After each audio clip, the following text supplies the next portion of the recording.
Maintenant, on va déterminer l'équation d'un plan quand on connaît un vecteur normal de ce plan, donc un vecteur qui est perpendiculaire à ce plan, et en point du plan.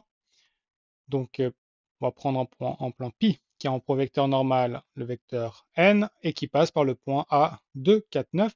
Et on aimerait déterminer une équation cartésienne pi. Donc, on rappelle, si pi est en plan, il aura pour équation ax plus by plus cz plus d égale à 0. Et chose très importante, c'est que a, B et C nous donnent un vecteur normal du plan. Donc, inversement, à partir d'un vecteur normal, on peut trouver une équation du plan qui aura pour valeur A, B et C les composantes de n. Donc, si n est un vecteur normal, je peux écrire 7x plus 3y moins z plus d égale à 0. Et ça simplifie énormément le calcul puisque je n'ai plus qu'une seule inconnue. Pour trouver cette dernière inconnue, dans l'équation de mon plan, je vais utiliser le fait que A fait partie du plan. Et donc, si A fait partie du plan, cela veut dire que les coordonnées de A satisfont l'équation du plan. Si je remplace x par 2, y par 4 et z par 9, je dois donner 0. Donc, c'est ce que je vais écrire. Et quand je le fais, je me rends compte que je n'ai plus qu'une seule inconnue, qui est d. Il ne me reste plus qu'à calculer et j'obtiens d est égal à moins 17.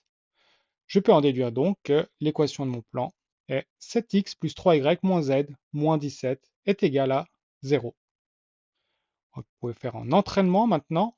On va dire que pi passe par le point A 5 moins 1 3 et qu'il est orthogonal à la droite D et je donne le système d'équations paramétriques de D.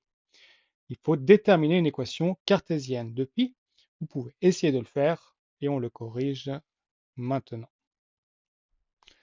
Donc, à partir du système d'équations paramétriques, je peux déduire un vecteur qui est directeur, le vecteur ici.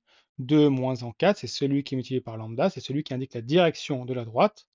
C'est un vecteur directeur de D, mais comme D est orthogonal au, euh, au plan pi, cela veut dire que ce vecteur-là est un vecteur normal de pi. Donc, pi qui s'écrit sous la forme ax plus by plus cz plus d égale à 0 peut s'écrire maintenant en remplaçant le a et le b et le c par les composantes du vecteur normal. Donc 2x moins y plus 4z plus d égale à 0.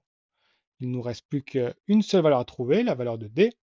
Pour cela, j'utilise le fait que A est un point du plan.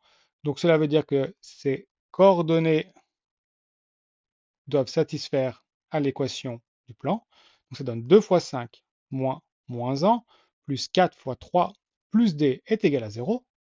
Et quand je résous cette équation-là, quand je fais le calcul ici, j'en déduis que d est égal à moins 23. L'équation est donc 2x moins y plus 4z moins 23 est égal à 0. Et c'est l'équation de mon plan.